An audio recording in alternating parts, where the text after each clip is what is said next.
Señoras y señores, sábado 15 de mayo estamos en el devlog número 14 en esta bitácora de desarrollo en donde les platicamos semana con semana o cada 2 semanas, cada 15 días, lo que hemos hecho, en lo que hemos avanzado en este estudio de desarrollo de videojuegos mexicano Viral Force, específica y especialmente con nuestro videojuego Dark Tales from México, un videojuego 3D, un survival horror en 3D basado en leyendas de terror mexicanas y en donde todos los espectros son originalmente esculturas físicas de plastilina epóxica que escaneamos para hacerlas cobrar vida dentro de nuestro videojuego.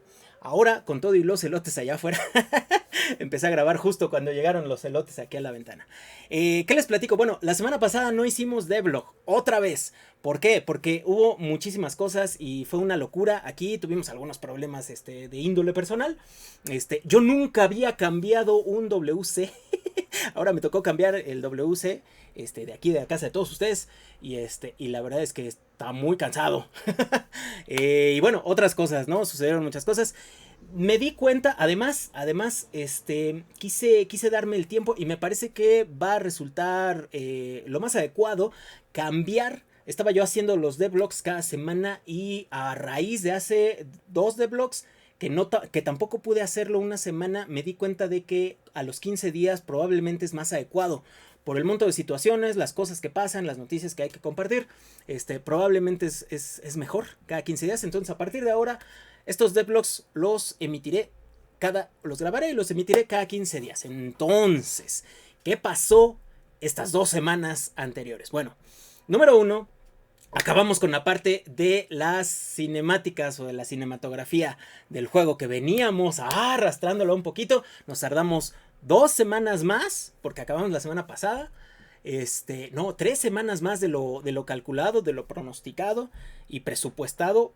Pero valió mucho la pena, lo que siempre les he venido diciendo, que cada vez que se toma la decisión de tomarnos un poquito más de tiempo, siempre ha sido porque se sopesa el costo-beneficio y es más el beneficio, entonces valió muchísimo la pena. Yo estoy muy orgulloso de cómo quedó la parte cinemática. Eh, yo suelo decir, pero me parece que es lo que digo de cada aspecto. Cada vez que me clavo en un área específica del desarrollo, también me gusta, por ejemplo, mucho la parte del diseño sonoro, del diseño de sonido. Yo empecé haciendo diseño de sonido en videojuegos, o empecé mi carrera de videojuegos. Involucrarme en la industria del desarrollo de videojuegos fue a través del diseño de sonido. En Antropos. Y entonces, pues se imaginarán que es una de mis pasiones y me siento muy bien. Y ya no sé si me gusta más el diseño de sonido, la parte cinemática, el ensamble, el diseño del juego, también es como que de las partes que más me entusiasman. En fin, son muchas cosas, todo excepto lo legal, creo que me gusta. Todo lo que tiene que ver con este oficio, excepto la parte legal y de contaduría y esas cosas. Híjole, me encanta. Bueno, y estoy muy orgulloso de cómo quedó. Me doy cuenta ahora de que gracias a todo lo que ocurrió, les platico rápidamente a quienes no saben y a quienes han venido siguiendo los devlogs, seguramente ya conocen a detalle esta situación, esta historia, de que este preludio no iba a existir. Inició siendo un homenaje a Guillermo del Toro que íbamos a regalar, que lo teníamos listo para regalarlo el año pasado en su cumpleaños. Y luego se vino una vorágine de cosas, una situación, no voy a comentar más, pero ya no pudimos lanzarlo. Decidimos convertirlo en el preludio de nuestra saga, de nuestro videojuego Dark Tales from México. Y entonces un episodio más de nuestro videojuego y recuperar todo ese trabajo o parte de ese trabajo. Obviamente tuvimos que transformar muchísimas cosas. Pero a lo que voy con todo esto es que gracias a que inició siendo aquel homenaje en el que recreamos una escena de una de las películas de Guillermo del Toro, nos inspiramos en ella para recrear la sensación de estar dentro de la escena, dentro de la película. Estudiamos muchísimo la cinematografía, obviamente, del maestro Guillermo del Toro. Y entonces, de estudiarla tan exhaustivamente, ¿no? Empezamos a notar y a entender detalles del lenguaje audiovisual, del lenguaje cinematográfico, de cómo cambian, mucho más allá de lo técnico, la parte sensible y el poder que tiene a la hora de comunicar una sensación, sobre todo cuando se trata de terror. este poder que tiene la cámara de cambiarte de posición, de lugar, desde donde te cuento la historia, desde donde te muestro lo que sucede. Que además al conjugarse, al unirse, digamos, con el lenguaje interactivo de los videojuegos, como que se potencializa, porque tú vienes, necesariamente el juego, nuestro juego se desarrolla, ocurre en primera persona. Así lo decidimos, porque nos parece que para el género de terror es más adecuado. Pero entonces venir con esta cámara en primera persona y de pronto quitarte este encuadre al que ya vienes acostumbrado, en el que tú controlas hacia dónde ves, y de pronto te pongo en otro lado el desarrollo de la historia, te muestro tu propio cuerpo, bueno, de tu avatar que estás controlando, de Alma Guerrero, y te muestro las cosas y muevo la cámara, o el juego pues mueve la cámara y te muestra las cosas, cómo van ocurriendo, lo que puede ver Alma, lo que no estás viendo, sabes ahora como jugador, entiendes que está ocurriendo algo atrás de ti que tú no estás viendo, ¿no? Ese cambio de narrativa es poderosísimo, poderosísimo. Y entonces, bueno, me parece que se ha alimentado muchísimo, se ha enriquecido muchísimo a todo el concepto de toda la saga. Porque ahora simplemente las presentaciones de los espectros, de los monstruos, era un tema que yo no había podido, pues, solucionar completamente, no, yo entendía y sabía que nuestros monstruos son preciosos, son esculturas físicas, ¿no? Es arte puro, pero cómo presentarlo, cómo mostrarlo dentro del juego para que lo aprecies y lo disfrutes, sin que deje de ser terrorífico, ¿no? Esto que decía Spielberg de no mostrar al espectro, no mostrar al monstruo, porque en Tiburón no podía, su tiburón no funcionaba. En la película de Tiburón, les cuento rápido, paréntesis, ¿no? En la película de Tiburón, Steven Spielberg no mostraba al monstruo, no mostraba al tiburón, básicamente porque no podía. Pero de esa limitación técnica, porque su tiburón no jalaba, mecánico, no jalaba, no funcionaba, se empezó a inventar escenas para seguir avanzando, porque pues tenía todo el crew y todo el personal, el staff, la renta de los equipos y demás corriendo y pagando, ¿no? Entonces pues tenía que hacer algo y que inventarse. Se empezó a inventar escenas y escenas y escenas que no necesitaran a la presencia del monstruo mecánico que él pensaba lo iba a mostrar en cada escena muy bonito y funcionando y moviéndose y nadando. Y al final del día, la primer persona nadadora por ahí que se traga el tiburón mecánico, ni se ve, ¿no? Nada más se ve la aleta que entra y sale. En fin, y bueno, de ahí se extrae, digamos, de esta tradición cinematográfica en la que para que el monstruo sea terrorífico no lo muestras. Que tiene mucho que ver, tiene todo el sentido, ¿no? A la hora de que tú estás jugando, no poder ver perfectamente al monstruo, hace que tú te lo imagines, y siempre lo que nos imaginamos es mucho, mucho más terrorífico que cualquier imagen que la pantalla pueda recrear. Pero entonces esto se contrapone, ¿no? Con pues con poder mostrar lo bonito del monstruo. Y Guillermo del Toro lo ha resuelto en cada una de sus películas de una manera bellísima y significativa, simbólica, etc. Y ese tipo de cosas las aprendimos de analizar y de estudiar tan exhaustivamente la cinematografía de Guillermo del Toro. Me estoy clavando en este tema. Siempre me pasa esto. Entonces, terminamos la parte cinematográfica. Todavía hay algunos detalles, como por ejemplo la versión en inglés.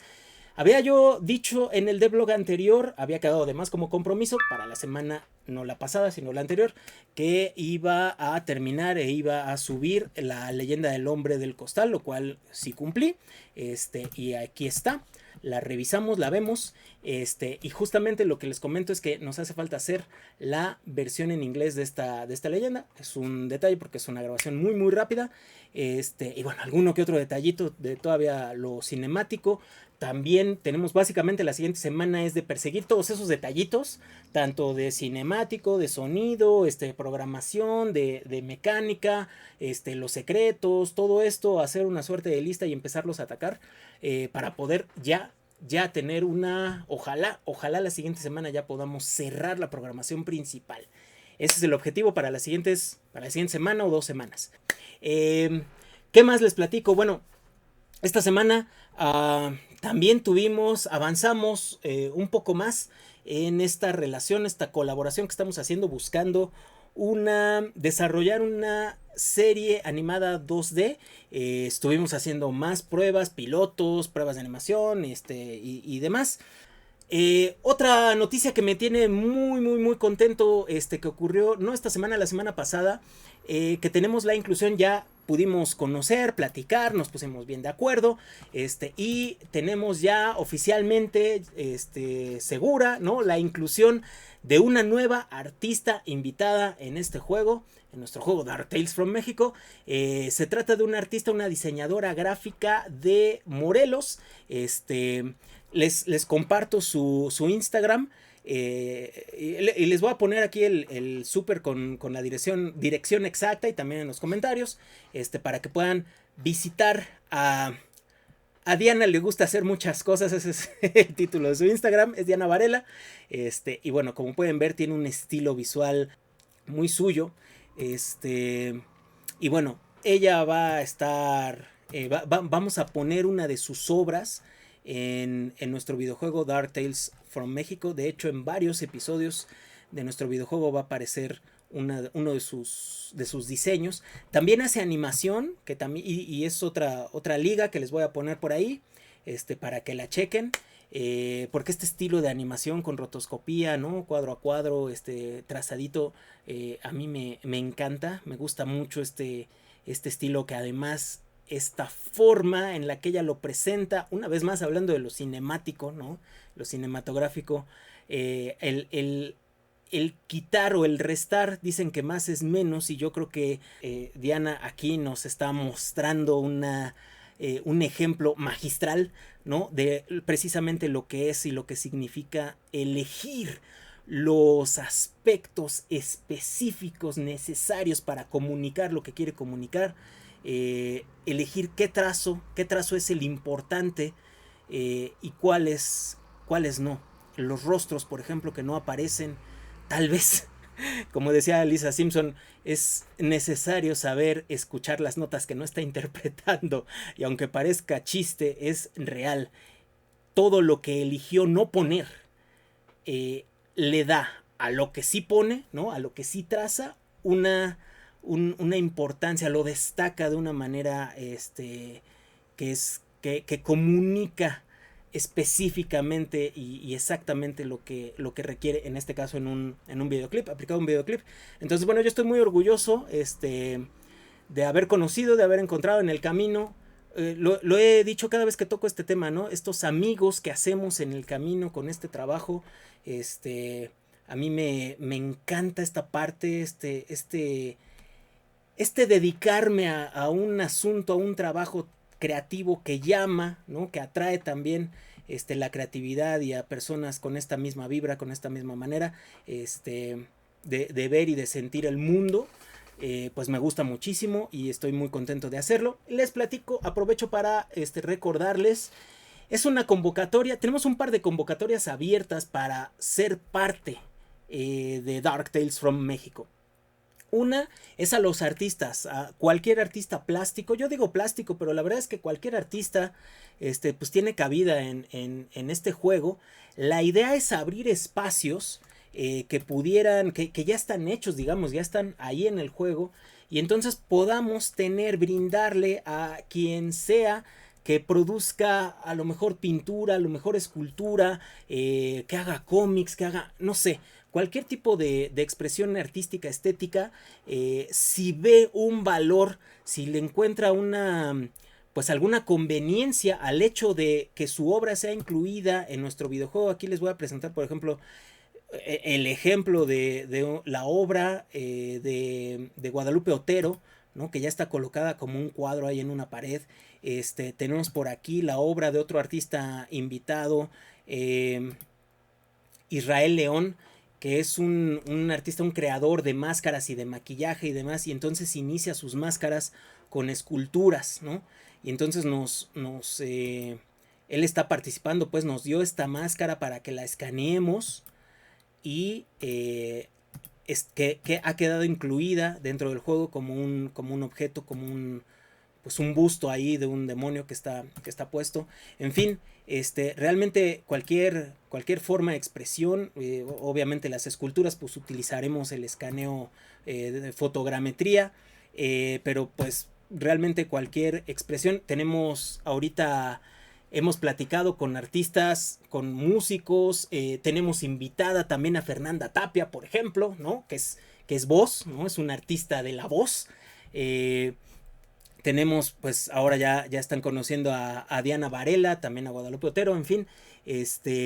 Y entonces la idea, la invitación, la convocatoria es para cualquier artista. Si usted que está escuchando este devlog o conoce a alguien tal vez que le pudiera beneficiar, que le pudiera de alguna manera ayudar la idea de poner su obra en un videojuego, y de alguna manera exponerla ahí, darla a conocer o colaborar, simplemente a nosotros nos beneficia porque pues enriquecemos el juego por un lado con más arte y por otro lado pues se suman y se multiplican las voces que nos ayudarán a promocionarlo, ¿no? Cada artista por su propia conveniencia, para presumir su obra dentro del juego, pues hablará de nuestro juego. Y nosotros que no tenemos el dinero de otros estudios más grandes o con más dinero para pagar promoción y para pagar publicidad, pues ese tipo de estrategias es la única tipo de estrategia, ¿no? La de las alianzas es la única manera en la que nosotros podremos comunicar a la gente y promocionar, digamos, ¿no? Pues la existencia del juego, que la gente se entere que existe,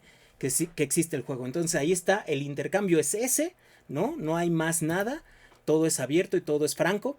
Entonces, bueno, yo estoy muy contento de que estas convocatorias que todavía no hemos promocionado con bombo y platillo, ¿no? Y al mundo, de alguna manera poco a poco se van dando a conocer y la gente, vamos conociendo más y más artistas y amigos y amistades, ¿no?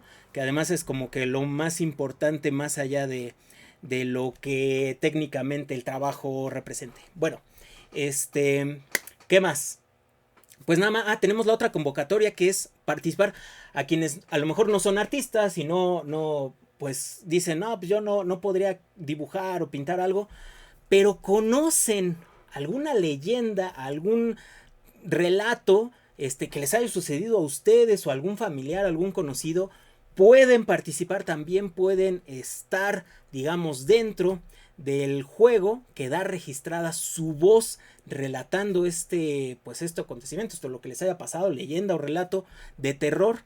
La idea es que nos lo manden y nosotros vamos a crear en cada episodio, en cada entrega de Dark Tales from México, un espacio específico para que guarde esas leyendas. La idea es que si nuestro juego se llama Dark Tales from México, que verdaderamente sea un registro de las verdaderas leyendas, de los verdaderos relatos que por lo menos hoy en nuestros días se estén contando entre nuestro pueblo, entre nuestra gente. Y entonces cualquier persona que se grabe y que nos mande esta grabación, aquí está la convocatoria, ahí están las maneras y las formas en las que nos pueden enviar su leyenda o su relato, y pues nada, vamos a hacer este registro de las historias y esperemos que termine siendo internacional, ¿no? De las historias y de las leyendas de nuestro México, de nuestro pueblo. Muy bien, pues eso es lo que tenemos hasta este momento. Les agradezco como siempre muchísimo a todas las personas que por cualquier razón estén siguiendo este devlog. Bueno, compartir, ¿no? Darlo a conocer, nos ayudará muchísimo más. Ya saben ustedes este cotorreo de la suscripción y de like y de la campanita y de todo esto. También en nuestra página les muestro, ¿no? Aquí en el apartado Get the Game los lleva a todas estas maneras en las que ustedes nos pueden apoyar el desarrollo de este videojuego, de esta idea, de este proyecto, a través de donativos de PayPal, Kickstarter, Patreon, y también tenemos algunos productos ahí a la venta ya de merchandise y demás. ¿Qué más? También agradecer a nuestros Patreons como en cada ocasión. Pues sin ellos sería imposible seguir adelante con todo esto. Pues nada más, muchísimas gracias. Una vez más invitarles a que nos dejen aquí en los comentarios cualquier tipo de duda, pregunta, anécdota, comentario, opinión, lo que sea que nos quieran ustedes mandar por ahí en los comentarios. Pues estamos muy al pendiente, lo leemos todo, créanos que nos obsesionamos con leer y con atender cada uno de los comentarios que nos envían. Y que por cierto les agradezco muchísimo como siempre a Candy Lara, a Mike Ramírez, Ramírez, al Búho Márquez, gente que está bien al pendiente de todo lo que hacemos y que no nos deja caer, ¿no? Es bien importante y es bien bonito recibir sus comentarios de apoyo, porque nos dan muchísimo, muchísimo, muchísimo aliento para seguir adelante y echándole todas las ganas del mundo y todo el corazón. Nada más, ya me voy, nos vemos entonces dentro de 15 días con el que será el devlog número 15. Adiós.